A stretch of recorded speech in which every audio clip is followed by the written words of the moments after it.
Hi class. In today's video we're going to be talking about section 6.1, trigonometric identities. Now this is just some more relationships we have between the various trig functions. And we already have a number of identities, and I'm just going to write them here so they're all in one nice neat place. We have our reciprocal identities,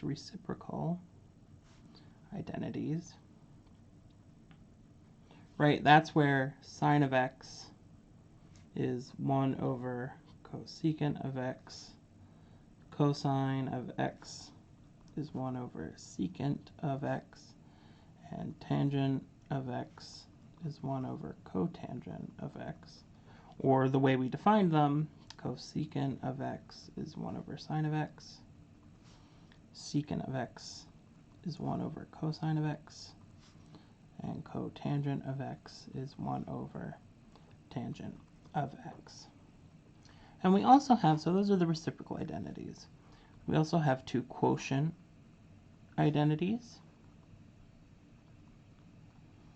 And that was where we had that tangent of x is defined to be sine of x over cosine of x, or cotangent of x is cosine of x over sine of x, right? Because it's the reciprocal there, so we take the reciprocal there. And I said they were defined this way. They weren't, right? Tangent was y over r, but it turns that we have sine is y over h, and cosine is r over h, or x over h, and so they cancel and give us those functions. And then we introduced one Pythagorean identity.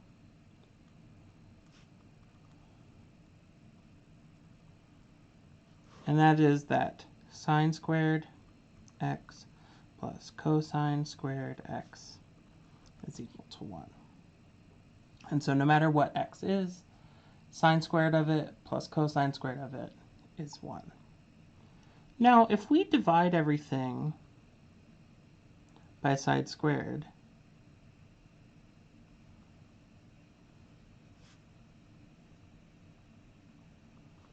we have sine squared x over sine squared x plus cosine squared x over sine squared x equals 1 over sine squared x. Well, sine squared over sine squared is 1. Cosine over sine is cotangent, so cotangent squared x equals 1 over sine is cosecant squared x. And so this is our second Pythagorean identity. So here's our first one. Here's our second one. And then if instead we divide everything by cosine squared x, we have sine squared x over cosine squared x plus cosine squared x over cosine squared x is 1 over cosine squared x. Well, sine over cosine is tangent, so that's tangent squared x, plus 1 is 1 over cosine secant squared x. And so these are our three Pythagorean identities. And then we have just a couple more, and the book now calls them even-odd identities, even-odd identities, which is really just because sine of negative x is negative sine x, or cosecant of negative x is negative cosecant x, right, which is the property of their even or oddness. Cosine of negative x is cosine of x. Therefore, secant of negative x is secant of x. And then we have tangent of negative x equals negative tangent of x. And cotangent of negative x is negative cotangent of x, right? And that's because these ones are odd, and These are even. We won't use these as much in today's section, but in 6.2 and 6.3 we're going to see them again. But really we're going to be using our reciprocal identities, our quotient identities, and our Pythagorean identities to work on simplifying trigonometric equations. So let me get rid of these papers. And I'm going to pull out, so I have all of our handy dandy things here at the top of my lecture notes. So I'm going to use those. I'll pop them in when I use them. But here we have, it says simplify. Secant of x minus 1 times secant of x plus 1 minus tangent squared of x. Well, if we distribute that, we get secant squared x plus secant x minus secant x minus 1 minus tangent squared x. Let's bring that along for the ride. Well, a positive and a negative secant subtract out. So we have secant squared x minus 1 minus tangent squared x. And now you might notice that secant squared x minus 1, secant squared x minus 1 is tangent squared x. So this is tangent squared x minus tangent squared x. Something minus itself is 0. So all of this together equals 0. Now here we have secant squared x minus 4 over secant x minus 2. Well, if we notice that this is a square and this is a square, so the top factors into secant x minus 2, secant x plus 2, all over secant x minus 2. There's a secant x minus 2 here and a secant x minus 2 here, so they'll cancel. And we're left with secant of x plus 2. And so sometimes we'll reduce to a number, and sometimes we'll just reduce to a much simpler trigonometric expression. Here we have 1 over cosecant of x plus 1 minus 1 over cosecant of x minus 1. So our first step is getting a common denominator. So our common denominator is going to be cosecant x plus 1 times cosecant of x minus 1. So cosecant x plus 1, cosecant x minus 1. We already have a plus 1 in the denominator, so we need an x minus cosecant of x minus 1 in the numerator here. And then a minus cosecant x minus 1, so we need the cosecant x plus 1 here. Cosecant of x plus 1 here. So it's important we distribute that negative. So this then simplifies to cosecant x minus 1 minus cosecant x minus 1 all over, and we can distribute this. We're going to get cosecant squared x minus cosecant x plus cosecant x cancels, minus 1. So here we have cosecant x minus cosecant x, so those cancel. We have a negative 2 over cosecant squared x minus 1 is cotangent squared. Or we can go ahead, yeah, that's what I'm going to say we'll do. So cosecant squared x minus 1, cosecant squared x minus 1 is cotangent squared x. And then 1 over cotangent is tangent. So that's negative 2 tangent squared x. And so rarely will there be a single way that you could do this. Because we could have said, well, cosecant squared, well, we would have gotten the same answer in that case. But, right, there's not necessarily a guarantee that you'll reduce it in the same way. So my recommendation is if it says to simplify, go until there are only sines or cosines. Go until there are sines, cosines, or tangents, or nothing in a fraction, right? That's generally our goal. Simplify is get rid of fractions or get rid of anything other than sine, cosine, and tangent.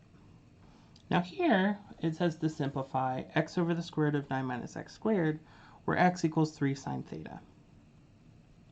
So here we have 3 sine theta, substituting that into the numerator, over the square root of 9 minus 3 sine theta squared.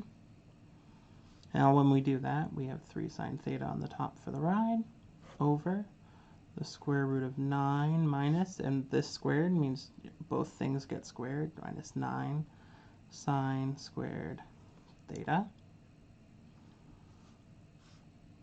Now what I have is 3 sine theta in the numerator still.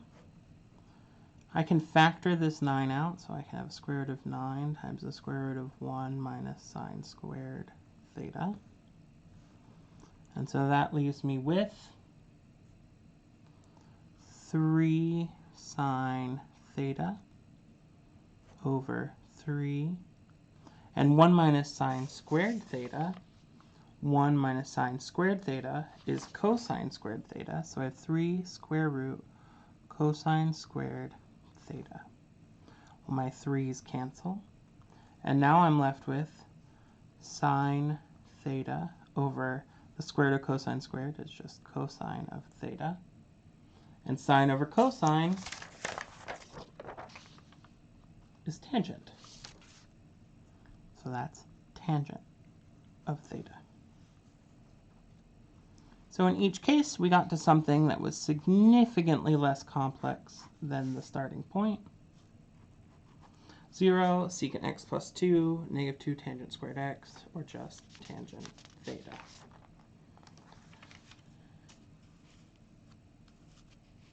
Now, in this section, you might get a false claim that says, well, disprove the following identity. So here it says claim tangent of x equals secant x minus 1. Well, for this, all we need to do to disprove is show it doesn't work for one angle. See, all of this work on the previous page tells us that this will work no matter what our angle is, right? This expression always equals 0, no matter what x is. This expression equals secant x plus 2, no matter what x is, and so on and so on. But now this is saying, suppose this is true, or is this true, or disprove that it's true. So all we need to do is show that it doesn't work for one angle. And my recommendation is remember your 1, 1, root 2 triangle, which is pi over 4, or your 1, 2, root 3, which is your pi over 6, pi over 3, 90. And use one of those angles to show that it doesn't work. So for this first one, so let x equal pi over 4. Well, then tangent of x is opposite over adjacent is 1. And secant, so let's write our SOHCAHTOA. We have our cosecant, secant, cotangent. Secant is hypotenuse over adjacent. So that means that secant of x is hypotenuse over adjacent, square root of 2. So 1 doesn't equal the square root of 2 minus 1, right? Because square root of 2 doesn't equal 2. So it's false.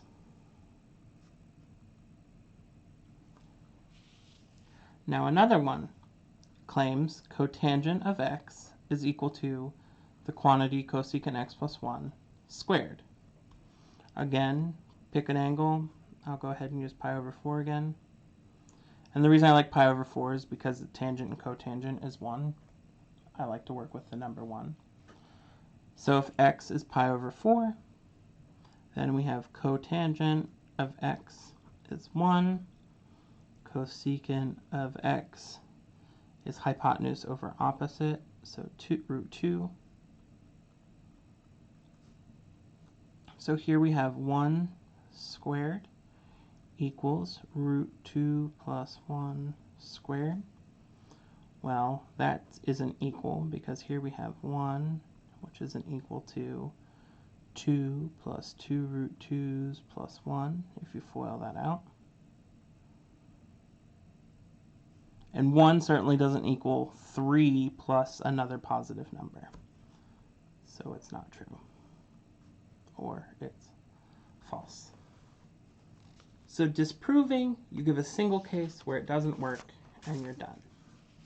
On the other hand, suppose it says verify the identities. So here we want to show it's true always. Show it's true always. So here we have cosine x, cotangent x, plus sine x equals cosecant x. And my general recommendation is get everything in sine, cosine, and tangent. So we have a cosine of x times cotangent is cosine of x over sine x plus sine x equals cosecant of x is 1 over sine x. So we have a sign in the denominator here, we have a 1 in the denominator here, and a sign here. So multiply everything by sine of x. So multiply by sine x. And so this sine x will cancel, and we'll get cosine squared x plus sine x times sine x is sine squared x equals 1 over sine x times sine x is 1. And cosine squared plus sine squared equals 1 is a Pythagorean identity. And we know it's true. For our next one, we'll go ahead and start with our, so we have sine x minus cosine x times sine x plus cosine x equals 1 minus 2 cosine squared x. So we'll first start by distributing sine squared x plus sine cosine minus sine cosine plus sine x cos x minus sine x cos x minus cosine squared x equals 1 minus 2 cosine squared x. Well, these are the same, so they cancel out. Sine squared x minus cosine squared x. 1 minus 2 cosine squared x. If I add 2 cosine squared x to both sides, those cancel. We get sine squared x plus cosine squared x equals 1, which is a Pythagorean identity. So we're good. It won't always be the case that we get to a Pythagorean identity. And I'm trying to remember if the next one is going to reduce to a Pythagorean identity. I think in this case it does, but that won't always be the case.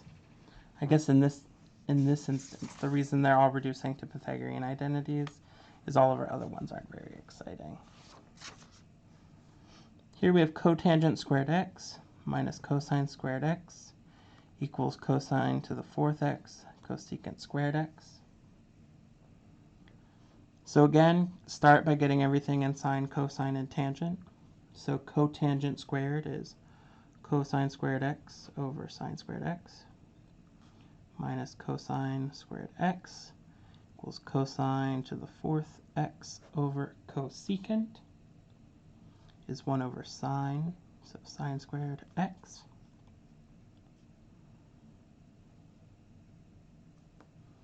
And then what we can do here is we can go ahead and multiply everything by sine squared x to get rid of the denominator. So multiply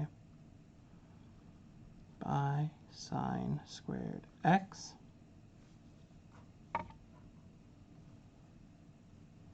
We get cosine squared x minus sine squared x cosine squared x equals cosine to the 4th x.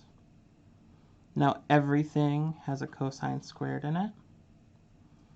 So divide by cosine squared x. We get 1 minus sine squared x equals cosine squared x. And that's the same as saying sine squared x plus cosine squared x equals 1, which is our Pythagorean identity. So what I would kind of encourage you to think about when you're doing the trigonometric identities, particularly when you're verifying identities or simplifying, is just play. You may not know where you're going, right? We don't know that we're getting to a Pythagorean identity. So you just start by playing. You maybe switch everything to sines, cosines, and tangents. You might get a common denominator. You might distribute. Just start doing things. And as you get closer, you're going to start to see, oh, there's a sine and a cosine squared. Both of those I probably want together because they're going to give me a 1, right? Or things like that. So really the big thing to remember from this video, we need to know our reciprocal and quotient identities. We have our sine squared plus cosine squared equals 1, our Pythagorean identity, which we then, by dividing either by sine squared or cosine squared, we get the two equivalent Pythagorean identities. We didn't use even and odd today, but they're coming, so I want you to know they exist. Then we did a number of examples where we were simplifying either directly or substituting and then simplifying. When we disprove identities, we just need a single case where it's not true. And verifying identities, we need to get to something from up here that we know is true always. And that's it for today's video, everyone. Have a great day.